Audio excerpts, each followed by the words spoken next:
Bismillahirrahmanirrahim. Assalamualaikum Ustaz. Waalaikumsalam warahmatullahi wabarakatuh. Tanda-tanda akhir zaman sudah bermunculan.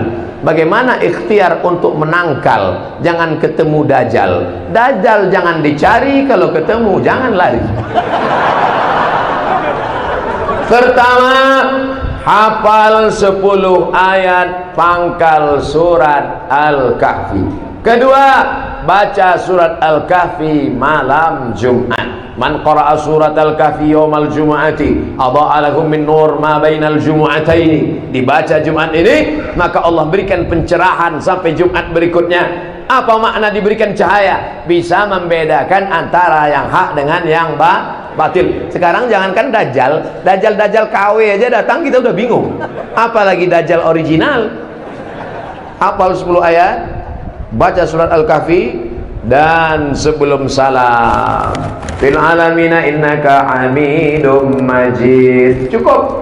Tapi kalau mau full jangan sampai di situ, tambah lagi. Allahumma fir lima qaddamtu wa ma akhartu wa ma asrartu wa ma a'lantu wa ma asraftu wa man ta'lamu bi minni antal muqaddimu wa antal muakhiru la ilaha illa anta subhanaka inni kuntu minadh dhalimin. Tambah lagi 4. Allahumma inni a'udzubika min adzabi jahannam wa min adzabil qabri wa min fitnatil mahya wal mamat wa min syarri fitnatil masiihid dajjal. Allahumma inni ala dzikrika wa syukrika wa husni ibadatik. Yang hafal, yang enggak hafal gerak-gerakan yang dulu. Dajjal tak usah terlalu kau pikirkan. Yang penting kau siapkan aja amal soleh. Allah yang akan menolong kita. Intan surullaha yansurkum. Hasbunallahu wa ni'mal wakil, ni'mal maula wa ni'man nasir. La haula wala quwata illa billah. Tapi ngomong la haula wala quwata billah itu setelah beramal. Ini kadang belum beramal. Apa usahamu? La haula wala quwata. Apa boleh berdoa saat bintang berekor kita mohon jatuhkan di rumah kita supaya tidak terasa sakitnya? Nampak bintang berekor jatuh, doa. Itu ajaran dari mana kau dapat itu? Itulah terlalu banyak nonton film hantu. Itu bukan ajaran agama kita. Nampak bintang berekor jatuh, berdoa. Bukan. Kapan saat makbul berdoa? Aqrabu ma yakunul 'abdu min rabbih wa huwa sajid. Hadis riwayat Muslim. Faksiru fi du'a. Paling afdal berdoa adalah ketika sedang bersujud. Maka perbanyaklah doa ketika sujud. Tapi jangan bahasa Indonesia. Kalau bisa bahasa Arab, kalau nggak bisa dalam hati saja sujud. Allahu akbar, subhanarabbiyal a'la wa bihamdi, subhanarabbiyal a'la wa bihamdi, subhanarabbiyal a'la wa bihamdi. Habis minta kepada Allah apa yang perlu diminta. Mintalah kepada Allah Subhanahu wa taala. Itu doa yang paling afdal kalau di multazam. Iya, kalau orang kaya bisa haji umroh. Kalau nggak bisa, doa paling afdal malam sholat tahajud. Iya, kalau malamnya sunyi. Dulu ya jam 2 malam sunyi sepi. Sekarang jam 2 malam berdoa, ya Allah, gol. Orang senang nonton Manchester United, Liverpool jam 2 malam. Gak ada sepinya dunia ini sekarang. Malam macam siang, siang macam malam. Orang begadang. Oleh sebab itu maka jangan tunggu malam, jangan tunggu pagi. Yang penting ada kesempatan, ambil air wudhu, sholat di sujud terakhir, minta kepada Allah. Kalau teman tak lagi bisa menjadi kawan, kalau dunia tak lagi menjadi ramah, kalau tak lagi ada orang bisa mendengar, maka berbisiklah ke bumi. Insya Allah pintu-pintu langit akan terbuka mendengar doa-doa. Bukan dapat saya dari hadis, tapi dari grup WhatsApp. Sebagai umat Islam, kita menjadikan Rasulullah SAW sebagai suri tauladan. Ini mau nanya apa preambul pembukaan? Namun bagaimanakah upaya menghadapi ghazwul fikri? Ghazwu perang, fikri pemikiran. Ghazwul fikri perang pemikiran. Itu maksud saya kasih tahu supaya jangan dikasih nama anak nanti. Lahir anak, oh kemarin ada ustaz ceramah bagus kalimatnya. Apa? Ghazwul fikri. Ghazwul fikri artinya perang pemikiran. Bahasa lainnya brainwash, brain otak, wash cuci, brainwash cuci otak. Kulitnya kulit kita, wajahnya wajah kita, tapi otaknya sudah dicuci pakai deterjen barat. Nauzubillah. Perang pemikiran yang gencar dilakukan musuh Allah, meracuni pemikiran umat Islam. bagaimana melindungi keluarga dari ghazwul fikri, perang pemikiran tersebut, maka mesti mendalami agama Islam. Paling tidak dalam pelajaran sekolah harus ada 5. Pertama, akidah akhlak. Yang kedua, Quran hadis. Yang ketiga, fikih. Yang keempat, sejarah Islam. Yang kelima, bahasa Arab. Kalau di sekolah itu ada 5 pelajaran, masukkan. Kalau tidak ada, cari sekolah lain. Kalau mahal, cari yang tadi. Maka anggota dewan, legislatif, DPR harus memperbaiki kualitas pendidikan anak Islam Indonesia. Allahu Akbar, jangan tepuk tangan. Tepuk tangan dalam masjid dah boleh. Yang udah tepuk tangan tadi ganti. Kalau ada macam mana, Allahu Akbar, gitu langsung. Pas tangannya mau tepuk tak jadi, Allahu Akbar. Nah, itu dia. Sampai mana tadi? Lupa. Ustaz, sekarang sekolah anak, bapak nanti pulang ke rumah, lihat jadwal pelajaran SMP, SD, SMA. Pendidikan agama Islam 2 jam sampai 4 jam seminggu. Oh, dapat apa? Itulah nanti dia jadi sekuler liberal. Umur 40 dia mulai mencari agama. Sudah punya rumah, sudah punya anak, sudah punya mobil, sudah tenang, tapi agama dia hilang, rapuh. Tapi kalau dibekali dari awal, tidak ada solusi selain pondok pesantren. Tak sanggup pondok pesantren, Islamic boarding school. Sama Pak Ustaz? Iya betul sama. Full day, masuk pagi pulang petang. Yang penting ada 5 pelajaran: Quran hadis, akidah akhlak, sejarah Islam, fikih, bahasa Arab. Barulah dia insya Allah akan selamat dari ghazwul fikri. Kalau tidak, na'udzubillah, bisa-bisa dia menjadi ateis. Tidak, Tuhan, isma, keyakinan. Keyakinan yang meyakini tidak ada Tuhan. Tidak ada itu Tuhan. Dia tetap ikut hari raya dengan kita. Dia tetap ikut makan ketupat dengan kita, tapi tidak meyakini ajaran agama Islam. Na'udzubillah, murtad. Na'udzubillah, na'udzubillah, semua na'udzubillah. Ya Allah, selamatkan anak cucu kami daripada liberal sekuler.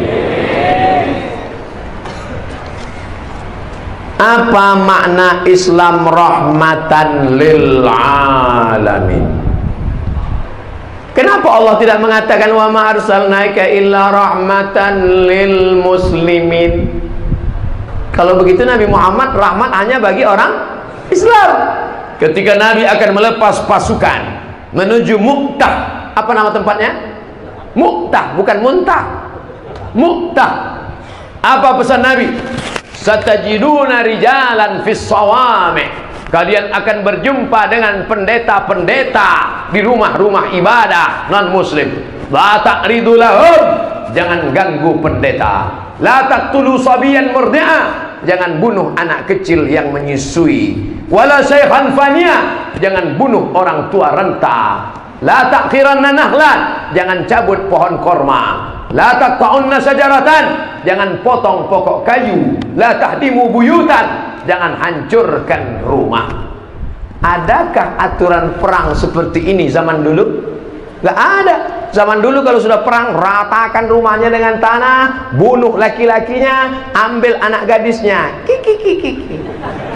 Tapi Nabi SAW jangan ganggu pendeta, jangan bunuh anak kecil, jangan cabut pohon korma, jangan potong pokok kayu, jangan hancurkan rumah. Adakah pendeta dapat rahmat dengan datangnya Muhammad SAW? Ya, tak boleh diganggu, karena mereka bukan objek perang. Itu salah satu makna wa ma arsalnaka illa rahmatan lil alamin. Tak usah cerita bagaimana Nabi memuliakan orang tua, memuliakan ulama. Sedangkan dalam perang yang hancur lebur saja pun dia tetap mengajarkan keselamatan, kedamaian. Makanya agama kita ini namanya bukan Muhammadinism, bukan ajaran Muhammad dikatakan, tapi agama kita ini waraditu lakumul Islam. Islam diambil dari kata salam. Salam artinya peace, damai. Pipis kencing, peace, damai. Islam ini agama damai. Allah yang kita sembah itu namanya maha damai. Allahumma antas salam Dari mana kedamaian? Dari dia. Wa minkas salam. Kedamaian akan kembali kepada dia. Wa ilaika ya'udus salam. Damaikanlah kehidupan kami ya Allah. Fa'ina rabbana bisalam. Masukkan kami ke dalam tempat yang paling damai. Wa adkhilnal jannata darussalam. Siapa itu orang muslim ya Rasulullah? Man salimal muslimun min lisanihi wa yadihi. Selamat orang lain dari lisannya dan tangannya. Lidahnya tidak menyakiti hati orang, tangannya tidak mengganggu orang. Itulah orang Islam. Kalau ada orang mengaku Islam, sholatnya rajin, puasanya banyak, tapi mengganggu orang, Islam apa tak Islam? Bukan Islam. Apakah anak maaf? Anak maaf. Apakah anak maaf hasil hubungan di luar nikah dapat menjadi anak soleh soleha dan menghafal Quran jika kedua orang tuanya sudah bertaubat dan memberikan nafkah halal? Ada nggak anak zina? Tidak ada anak zina. Yang berzina itu anaknya apa bapaknya? Bapaknya. Anak itu suci. Mana dalilnya? Ma min mauludin illa yuladu alal fitrah. Tidak ada satupun yang lahir ini melainkan dalam keadaan fitrah. Ma makna fitrah? Apa arti fitrah? Kata Abu Hurairah radhiyallahu anhu, fitratul Islam. Anak itu sudah lahir membawa fitrah Islam, suci, bersih. Fa abawahu yuhawwidanihi. Kedua orang tuanya menyebabkan dia menjadi Yahudi, au yunassiranihi, merubahnya menjadi Nasrani, au yumajjisanihi, merubahnya menjadi Majusi. Maka jangan katakan dia anak zina, karena yang melakukan perbuatan dosa itu adalah bapak dan ibunya. Oleh sebab itu anak ini suci, dia bisa menjadi penghafal Quran, dia bisa menjadi imam. Jangan cari-cari asal usulnya. Dia adalah orang-orang yang baik, tapi perbuatan orang tuanya itu. Kalau orang tuanya bertobat gimana Pak Ustaz? Illa man taba, siapa yang bertobat, wa amana, beriman, wa amila amalan salihah. Kalau dia bertobat, beriman, beramal soleh, ulaika yubaddilullahu sayyiatihim hasanat. Semua dosa-dosa diganti Allah dengan yang baik-baik. Mudah-mudahan kita jangan sampai melakukan perbuatan dosa. Andai pernah berdosa, segera bertaubat nasuha. Astaghfirullah Rabbal baraya, astaghfirullah minal khataya. Ya Allah, jagalah anak-anak kami ini dari pergaulan bebas. Saya seandainya ditawarkan malaikat lagi, hai Abdul Somad, mau nggak muda lagi? Nggak sanggup saya. Zaman saya muda dulu, untuk kenalan sama perempuan susah. Belum mau dekat aja mau gemeter. Zaman sekarang tinggal ketik WhatsApp, tinggal cari di FB, cari namanya, cari langsung makan bakso 2 kali selesai.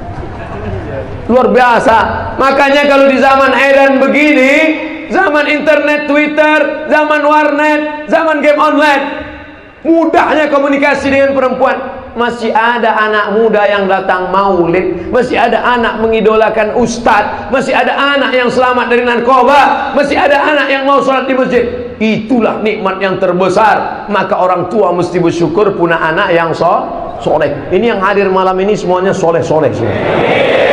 Maka jaga kesolehan kalian itu semuanya anak-anakku. Tapi cuman sekarang banyak juga pertanyaan-pertanyaan ke saya. Ustadz, saya sudah ikut pengajian Ustadz, tapi ayah saya melarang, katanya nanti jadi anak radikal. Ustadz, saya sudah ngaji Ustadz, tapi kata mama saya nggak usah pakai jilbab, nanti payah cari suami. Ustadz, saya sudah ngaji Ustadz, tapi kata ayah saya dia nggak sholat. Jadi saya lihat sekarang ini dunia sudah terbalik, bukan kenakalan anak muda, tapi kenakalan orang tua. Mudah-mudahan orang tuanya tobat segera. Ini banyak orang-orang tua ini belum juga bertobat, padahal malaikat maut sudah mau menarik nyawanya pagi, sore, siang, malam.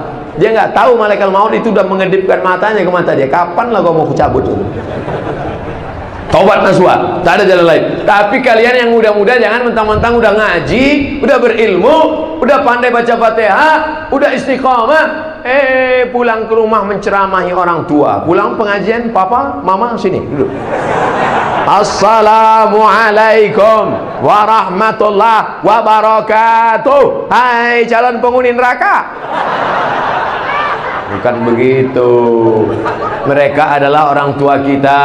Wa in jahadaka ala an tusyrika bima laysa laka bihi ilmun. Kalau orang tuamu itu mengajakmu untuk mempersekutukan aku, untuk kafir, fala tuti'huma, jangan kau patuh kepada mereka. Terus gimana? Wa sahibhuma fid dunya ma'rufa, tetap bergaul dengan baik dan berbakti kepada orang tua. Jangan lawan orang tua, jangan lawan mereka.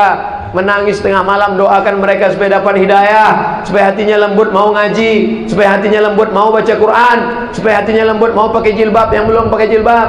Mama pakai jilbab, ma. Ngapain atur-atur mama? Kamu aja saya mama yang melahirkan. Iya ma, nampaknya malaikat maut udah dekat ma. Apa? Mudah-mudahan kita semua mendapatkan ridho Allah Subhanahu wa taala.